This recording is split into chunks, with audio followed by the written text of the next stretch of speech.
time to kind of set the stage for where we are so far this season. I just kind of threw a couple things down that just, some of the main stories early on. Obviously, the richest race in the world is not the Derby, it's not the Classic, it's actually the Saudi Cup, which, if you really know anything about world economics, you understand why that is the richest race in the world. And Japan's forever young. What a start to their season. They get the win as an 8-5 favorite. Now, forever young. Did pick up a second win already. I didn't jot down that one, but I think it was a grade 2. So Forever Young already off to a very, very good start. And if everything goes as planned, I'm sure those connections will want to see Forever Young run in the Classic here at Del Mar. And then after the first big race of the year on the calendar is the Pegasus out at Gulfstream Park. And that was White Abarrio, Safi Joseph's horse after a really, really subpar 2024. White Abarrio is already 2 for 2 this year. And actually, that reminds me. So no, Forever Young has not won a second race yet. It was White Abarrio who's already 2 for 2 this year. Yeah, I think that was a grade 2 or a grade 3, but this was a big, big win for White Abarrio in for a year. Last year, White Abarrio had a great 2023, and then 2024 really left a lot to be desired.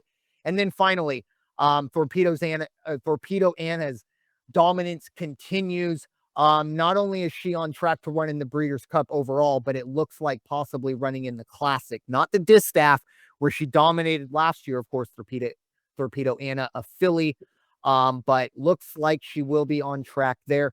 Raider Jim, any thoughts there or any other kind of stories you've seen here in the first 4 months of the calendar year here for thoroughbred horse racing? Yeah, White Abarrio certainly was kind of a question mark going into 2025, as you alluded to.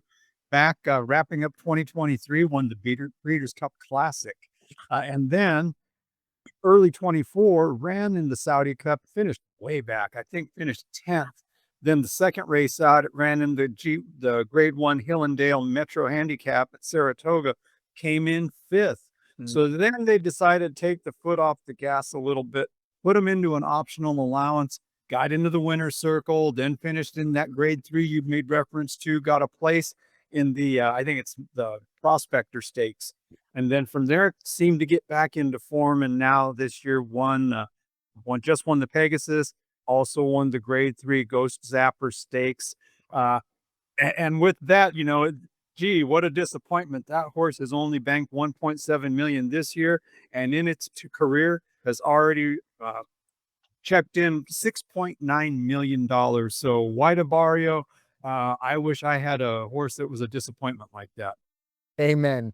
Yeah, it's like when they talk about like, oh, a superstar baseball player, basketball player, like a Mike Trout. Oh, well, he only hit 290 with third, and every other Major League Baseball player is like, man, I would love to struggle like that. And very similar for me, I would say, Torpedo Anna, going back to last year, the dominance that she had. I've always felt like the filly, and then of course the Breeders' Cup Distaff division was always very wide open. You had 4 or 5 really, really good horses, and then some others that you wouldn't be surprised if they found themselves in the winner's circle in that Distaff. And Torpedo Anna has kind of come through and blown that up. She was so good last year. I believe she won Horse of the Year, not Filly of the Year, even though she probably did win Filly of the Year, but Horse of the Year. And I'm sure there have been ones since Zenyatta, or fillies that since Zenyatta that have won Horse of the Year. But for me, Torpedo Anna's dominance last year, for me, I celebrated it, but I didn't expect to see it again. I think from now, I've just been trained to see a horse have a dominant year and in a fantastic way at the Breeders' Cup. And on Monday, we hear it's going to Keeneland auction, it's going out to stud. And which, hey, look, that's the finances, the way it goes. But Kenny McPeak and company, they said no, Torpedo Anna, she's coming back this year.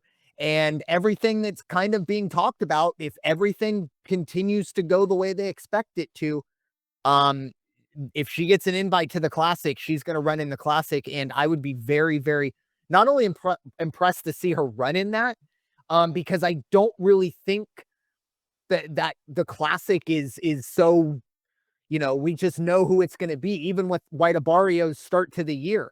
I would say right now, I mean, we're still what, 6 months away from the classic. I mean, Torpedo Anna's got to be at top 3 in terms of that tote board. I'm very, very excited to see how her summer progresses. Obviously, hope everything goes well. And we do get to see her in the Breeders' Cup, whether it is the Distaff or the Classic. Of course, as I kind of mentioned, I prefer the Classic.